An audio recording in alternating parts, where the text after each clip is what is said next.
BJP में संगठनात्मक बदलाव की प्रक्रिया एक नए मोड़ पर पहुंची। पार्टी सूत्रों के मुताबिक बीजेपी के राष्ट्रीय अध्यक्ष का चुनाव जल्द संपन्न हो सकता है।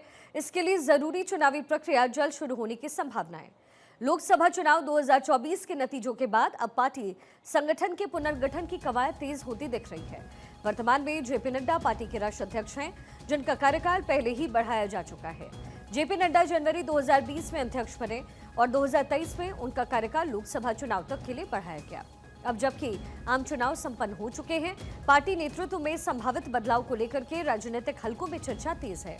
जानकारी के मुताबिक चुनाव प्रक्रिया में पारदर्शिता बनाए रखने के लिए समिति की देखरेख में राष्ट्रीय अध्यक्ष का चुनाव होगा।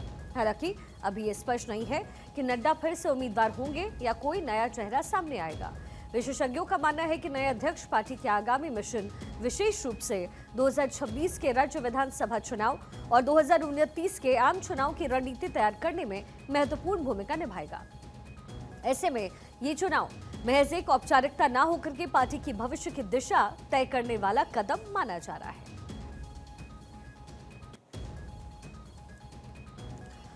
तो अध्यक्ष की रेस में कौन है, सबसे अहम और बड़ा सवाल इस समय यही बना हुआ है। लेकिन कुछ संभावित नाम हम आपको बता देते हैं। शिवराज सिंह चौहान का नाम इन दिनों सुर्खियां बटोर रहा है, जो कि ठाकुर जाति से आते हैं, संगठनात्मक शक्तियों के महारथी माने जाते हैं, आरएसएस के करीबी भी हैं, पुरानी और नई बीजेपी के भागीदार हैं। वहीं दूसरा नाम है मनोहर लाल खट्टर का, पंजाबी खत्री हैं, संगठन के महारथी हैं, बीजेपी आरएसएस दोनों के करीबी माने जाते हैं, प्रधानमंत्री के पसंदीदा चेहरों में से एक। तीसरा नाम है देवेंद्र फडणवीस का, जो इस समय महाराष्ट्र के मुख्यमंत्री हैं, सीएम ब्राह्मण जाति से आते हैं, युवा चेहरा हैं, आरएसएस के करीबी हैं, बीजेपी की कार्यप्रणाली को अच्छे तरीके से समझते हैं। धर्मेंद्र प्रधान का नाम भी इन दिनों राजनीतिक हलकों में तैर रहा है, संगठनात्मक शक्ति के महारथी माने जाते हैं। जहां जहां चुनाव की जिम्मेदारी है, जीत वहां मिली है। भूपेंद्र यादव का भी नाम इन दिनों अध्यक्ष पद के लिए कहा जा रहा है, चुनाव मैनेजमेंट के महारथी माने जाते हैं, गजब की पब्लिक डीलिंग है इनकी। प्रधानमंत्री मोदी अमित शाह की कार्यप्रणाली अच्छे से समझते हैं, संगठनात्मक शक्ति के महारथी हैं। वहीं प्रहलाद जोशी साउथ से आते हैं, ब्राह्मण चेहरा हैं, पीएम मोदी अमित शाह की कार्यप्रणाली को अच्छी तरीके से समझते हैं। हमारे पॉलिटिकल एडिटर अदिति नागर इस समय न्यूज रूम से कनेक्टेड है। अदिति, ये चंद नाम इस समय मैंने बताया अपने दर्शकों को। अब सबसे बड़ा सवाल ये है कि बीजेपी क्या इसे लेकर के रणनीति बना रही है। एक्सटेंशन हमने जेपी नड्डा का देखा, लेकिन इस समय जो नाम इस समय राजनीतिक हलकों में है अदिति, उन सब के मायने भी बहुत है और इस समय उनकी पोजीशनिंग भी बहुत स्ट्रांग है। तो बीजेपी क्या कुछ अहम मुद्दे लेकर के चल रही है, या फिर वो कौन से फैक्टर्स होंगे जो इस बार राष्ट्रीय अध्यक्ष के चुनाव में काम आएगा? सबसे पहले तो राष्ट्रीय अध्यक्ष के चुनाव में काफ़ी देरी हो चुकी है, जिसकी वजह है खुद आपस में भी जाहिर तौर पर किसी एक नाम पर कंसेंसस ना बन पाना। बीजेपी में भी कई गुट हैं जिसमें नामों पर कंसेंसस ना बन पाना, और दूसरी बड़ी बात है कि आरएसएस और बीजेपी मिलकर एक नाम तय करते हैं, जिससे कि आरएसएस के संगठनात्मक जो तरीके हैं वो व्यक्ति आगे लेकर चले, और भाजपा के जो संस्कार रहे हैं, भाजपा की जो कार्यप्रणाली है, उसको भी लेकर आगे बढ़े। तो वो व्यक्ति जो भाजपा और आरएसएस दोनों के संस्कार, संगठनात्मक संस्कारों को आगे लेकर जा सके, वही व्यक्ति राष्ट्रीय अध्यक्ष बनता है। अक्सर ऐसा देखा जाता है। दूसरी बड़ी बात है कि लगभग ये माना जा रहा था कि जो पूरा चुनाव पर्व है वो बहुत देरी के बाद भी चुनाव 2025 में मार्च में कंप्लीट हो जाएगा, लेकिन उसके बाद फिर थोड़ी देरी हुई। उसके बाद 22 अप्रैल को जिस तरीके से जो हमला हुआ पहलगाम पे, फिर जाहिर तौर पे पूरी जो सत्ता संगठन है वो उस पूरी प्रक्रिया में लग गई, तो देरी हो रही है। लेकिन अभी हाल ही के दिनों में देखिए, सबसे पहले तो 21 जुलाई को नया मानसून सत्र शुरू होने वाला है। हालांकि वो एक सरकार का पार्ट है, लेकिन फिर भी ये बताया जा रहा था कि 20 जुलाई तक पार्टी को नया अध्यक्ष मिल सकता है।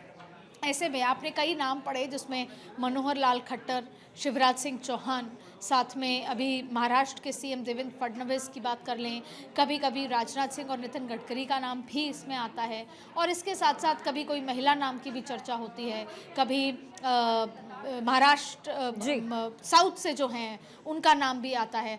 तो अलग अलग जगहों से अलग अलग समीकरण के लिहाज से नाम आ रहे हैं, लेकिन ये नई भारतीय जनता पार्टी है, यहाँ पे सब कुछ सरप्राइज़ के लिहाज से होता है, और सरप्राइज़ के लिहाज से होता है, इसलिए अभी भी ये माना जा रहा है कि नाम भले ही बहुत सारे चल रहे हों, लेकिन कोई सरप्राइज एलिमेंट आपको यहाँ पर देखने को मिल सकता है। जी, एक्सटेंशंस कई बार हुए अदिति, लेकिन सबसे बड़ा सवाल ये है कि बीजेपी और आरएसएस दोनों को जो भाई वही होगा राष्ट्राध्यक्ष, और ऐसे में जिन नामों की गिनती इस समय चल रही है, खासतौर पर अगर मैं कहूँ देवेंद्र फडणवीस का नाम है जो अभी अभी दोबारा मुख्यमंत्री बनाए गए हैं महाराष्ट्र के, शिवराज सिंह चौहान का हम नाम कहें जो किसानों को एकजुट होकर के जो है आगे बढ़ रहे हैं, ऐसे में जाहिर है इन एक्सटेंशंस के बीच में अगर इनमें से किसी का चुनाव होता है तो फिर इसके पीछे की रणनीति क्या होगी? सबसे पहले मनोहर लाल खट्टर का नाम आप ले लें, उसके बाद शिवराज सिंह चौहान का नाम ले लें। जी, इस रेस में पहले भूपेंद्र यादव और जो उड़ीसा से जो नेता आते हैं धर्मेंद्र प्रधान, उनका नाम भी बहुत आगे था। ये 4 प्रमुख नाम थे।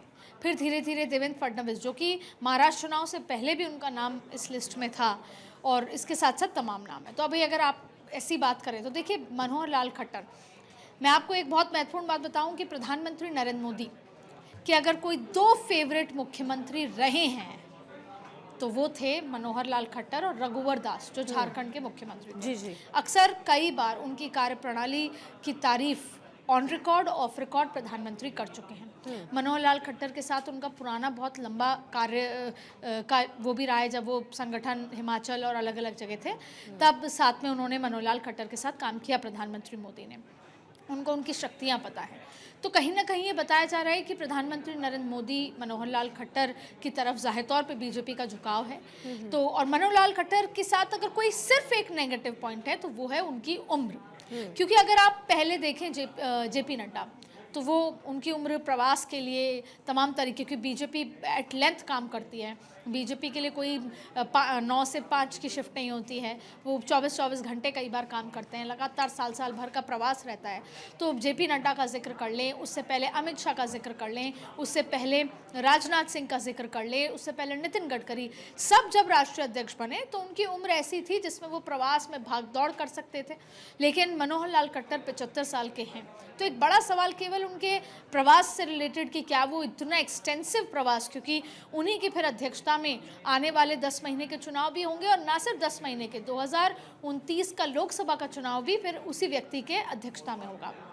उसके अलावा मनोहर लाल खट्टर पंजाबी हैं, हरियाणा से आते हैं, पंजाबी हैं, एक बड़ा उस तरह का फैक्टर है, क्योंकि ओबीसी एक बड़ा फैक्टर है जो नरेंद्र मोदी हैं, तो फिर जनरल कास्ट से किसको लिया जाए, जेपी नड्डा भी जनरल कास्ट से थे। उसके अलावा देखिए कि उनको संगठनात्मक शक्तियाँ पता है, संगठन का कार्य के बहुत अच्छा एक्सपीरियंस है। फिर बात करते हैं, मनोहर लाल खट्टर हो गया, तो फिर हम बात करते हैं शिवराज सिंह चौहान। शिवराज सिंह चौहान आरएसएस की पसंद हैं। शिवराज सिंह चौहान नए और पुरानी भाजपा के बीच का वो जैसे कहीं प्रोडक्ट हैं जो नई भाजपा और पुरानी भाजपा दोनों के काम करने के तरीके को समझते हैं। शिवराज सिंह चौहान बीजेपी की कार्यप्रणाली को समझते हैं। शिवराज सिंह चौहान उन उद्देश्यों को समझते हैं जिसकी वजह से आरएसएस को मात्र संगठन कहा जाता है। तो जाहिर तौर पे शिवराज सिंह चौहान के स्टेक्स मतलब जो नाम है, परसेंटेज है, वो बहुत रेस में आगे है, और आरएसएस भी उनका लगातार जो है उनको बैक करे जा रहा है। और शिवराज सिंह चौहान को जो लंबा कार्यकाल रहा है, चाहे सत्ता में चाहे संगठन में, वो उनको इस पोस्ट के लिए बहुत ज़्यादा उस लिहाज से रेस में आगे रखता है। फिर अगर हम बात करते हैं धर्मेंद्र प्रधान और भूपेंद्र यादव, दोनों की ही संगठनात्मक शक्तियों के वजह से कई राज्यों में भारतीय जनता पार्टी ने सत्ता का परचम लहराया है, और दोनों ही नरेंद्र मोदी अमित शाह के काम करने के तरीके को समझते हैं। भूपेंद्र यादव और धर्मेंद्र प्रधान दोनों ही जिन जिन राज्यों में चुनाव के प्रभारी के तौर पर गए, वहां चुनाव जीत का निश्चित फॉर्मूला उन्होंने रखा है। पब्लिक डीलिंग उनकी बहुत अच्छी है, कार्यकर्ताओं के मन को समझते हैं, पुरानी और नई भाजपा को बेहतर तरीके से समझते हैं, तो इसलिए उनका नाम इस रेस में आगे है। बाकी भूपेंद्र यादव ओबीसी से आते हैं, तो इस लिहाज से भी देखा जाए अब आपको इन दोनों के, लेकिन अभी जो रेस में नाम है वो शिवराज सिंह चौहान, धर्मेंद्र प्रधान का आगे है। शिवराज सिंह चौहान और मनोहर लाल खट्टर का सबसे आगे है। फिर बात आती है देवेंद्र फडणवीस। देखिए देवेंद्र फडणवीस आरएसएस की चॉइस थी, इसलिए वो मुख्यमंत्री भी बने। जी जी, देवेंद्र फडणवीस डिप्टी सीएम भी इसलिए बने कि आरएसएस जाहिर तौर पे महाराष्ट्र में उस समय ऐसे समीकरण थे, नहीं तो अक्सर ऐसा होता है सीएम के बाद डिप्टी सीएम नहीं बनते, लेकिन वो संगठन को सर्वोपरि मानकर जो जो संगठन कहता है वो करते आए।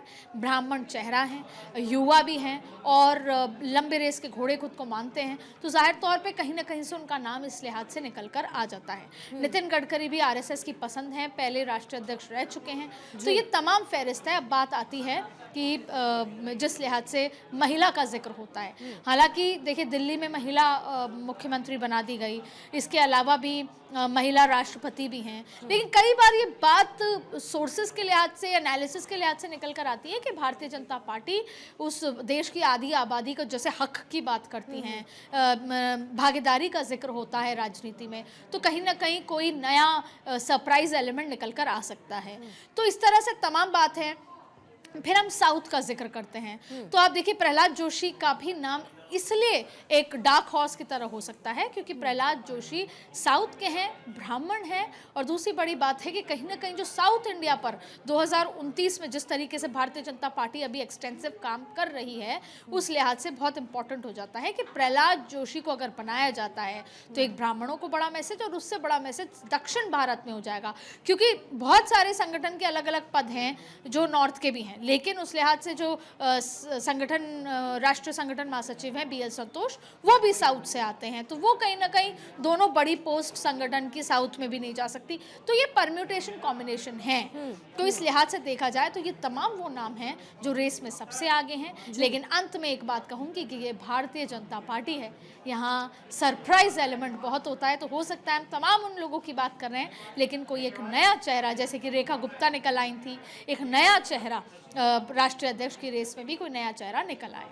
जाहिर है अदिति, और चूंकि बीजेपी की जो रणनीति है वो 2047 तक की है, और अगर आगे आने वाले दिनों में देखो तो बिहार में चुनाव होंगे, फिर उत्तर प्रदेश के चुनाव है, वेस्ट बंगाल का चुनाव है, आप उस दिन प्योर पॉलिटिक्स में इसका जिक्र भी कर रही थी। अब ऐसे में जो राष्ट्र अध्यक्ष होगा वो ऐसा हो जो सारे समीकरण को सेट कर पाए, और ऐसे में जेपी नड्डा बीजेपी के लिए राष्ट्राध्यक्ष के तौर पर खूब फपते थे, लेकिन चूंकि अब ये जो कार्यकाल है वो खत्म हो गया, एक्सटेंशन के बाद भी वो समय आ गया है, ऐसे में क्या और रीजंस हो सकते हैं, क्या और जो क्वालिटीज़ है वो हो सकती है जो इस समय बीजेपी ढूंढने की कोशिश कर रही है, क्योंकि खास तौर पर दो ऐसे राज्य हैं जहां चुनाव हो रहे हैं जहां पर पूरी राजनीति जात पात पर होती है, खास तौर पर बिहार का भी मैं जिक्र कर रही हूँ।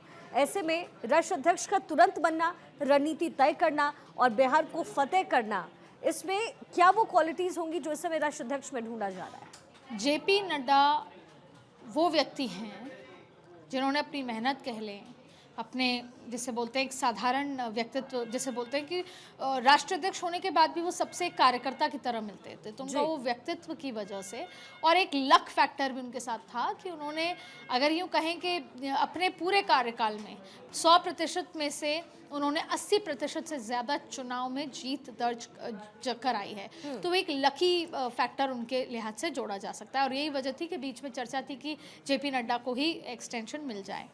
अब देखिए जो फैक्टर्स हैं वो कुछ जात पात है, लेकिन जात पात से ऊपर उठ के ये है कि जो व्यक्ति, पहली बात तो नरेंद्र मोदी, अमित शाह, आरएसएस किस विचारों को समझकर संगठन को मजबूत करे।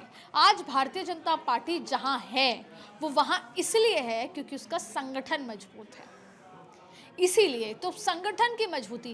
देखिए एक आपने अक्सर, मैं एक छोटा उदाहरण दूंगी जी, किसी भी प्रदेश में हमेशा फेल तब होता है पूरा मामला जब प्रदेश अध्यक्ष ये मानने लग जाए कि उसको मुख्यमंत्री बनना है। उदाहरण बहुत सारे हैं, राजस्थान ले लीजिए, जहाँ जहाँ पर, या मध्य प्रदेश ले लीजिए, छत्तीसगढ़ ले लीजिए, कोई आप अभी नहीं, पिछले 2 डिकेड्स में देख लीजिए, जब जब प्रदेश अध्यक्ष ये सोचता है कि मैं मुख्यमंत्री की रेस में हूँ, वहाँ पर उस पार्टी का बंटाधार हो जाता है। जाहिर है। अब आप देखिए इसी तरह से राष्ट्रीय अध्यक्ष है, राष्ट्रीय अध्यक्ष कभी भी पार्टी का, भले ही उसको चेहरा माने, लेकिन वो चेहरा नहीं होगी, वो इंजन होता है जो बहुत मलाई की तरह काम करे, यानी संगठन मलाई की तरह काम करे, तब जाके वो अपनी पार्टी को सत्ता के परचम पर बैठाए। इसलिए राष्ट्रीय अध्यक्ष का असल काम क्या है?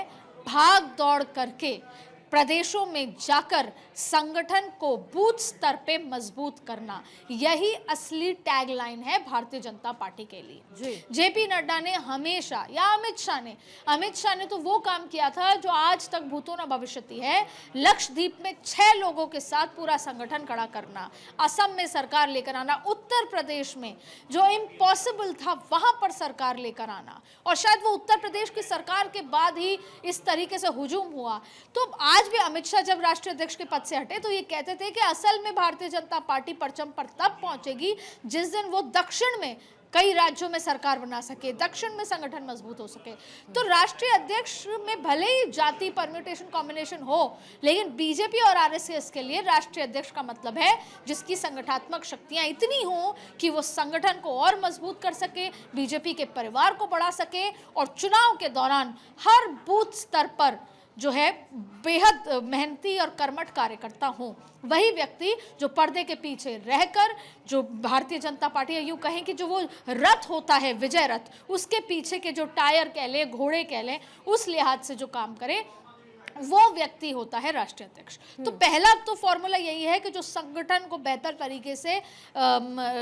तरीके चला सके, पर्दे के पीछे रहकर, जिसके अंदर उस क्षमताएं हों, जिनके अंदर पेशेंस हो, और बेहतर तरीके से सबकी सुनकर सही फैसले ले सके।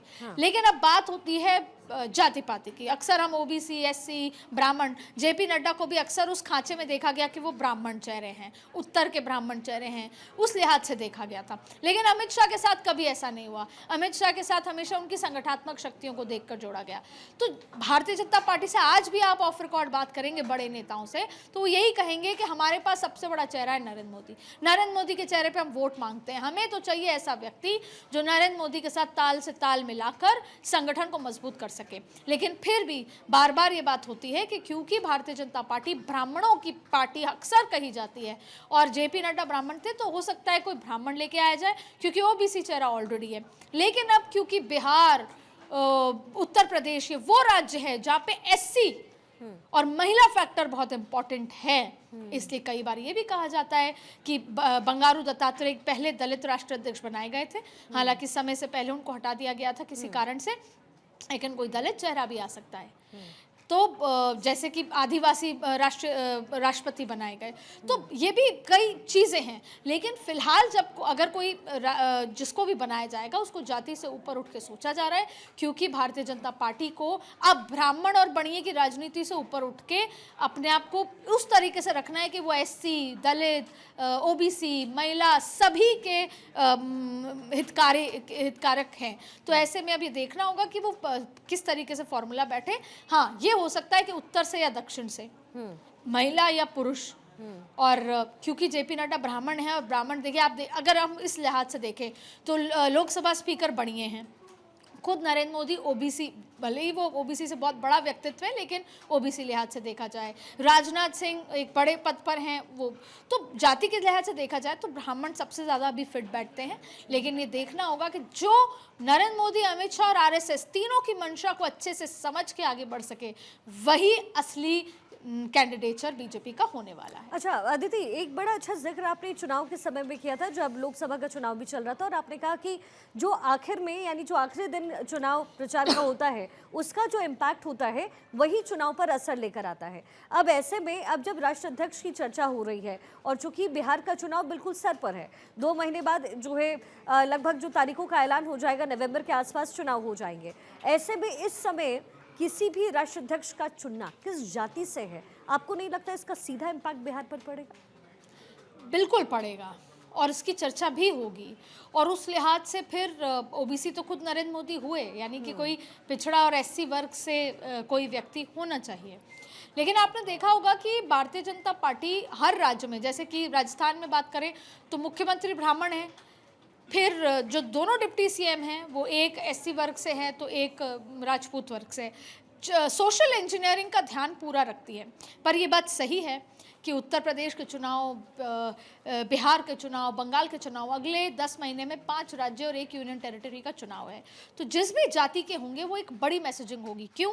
क्योंकि एआईसीसी में जैसे सोनिया गांधी के लिए कहा गया कि वो राष्ट्रीय अध्यक्ष नहीं होंगी क्योंकि उनकी उम्र हो चुकी है, तबीयत नासाज है, लेकिन उनसे भी ज़्यादा उम्र के व्यक्ति 83 year old, now he may be 84 year old Mallikarjun खड़गे को बनाया। वो भी भाग भाग के प्रवास नहीं कर सकते, लेकिन मैसेजिंग क्या है कि वो दलित परिवार से आते हैं। आज मल्लिकार्जुन खड़गे खड़े होकर अगर कोई बयान देते हैं तो उसको उस लिहाज से देखा जाता है कि वो दलित हैं।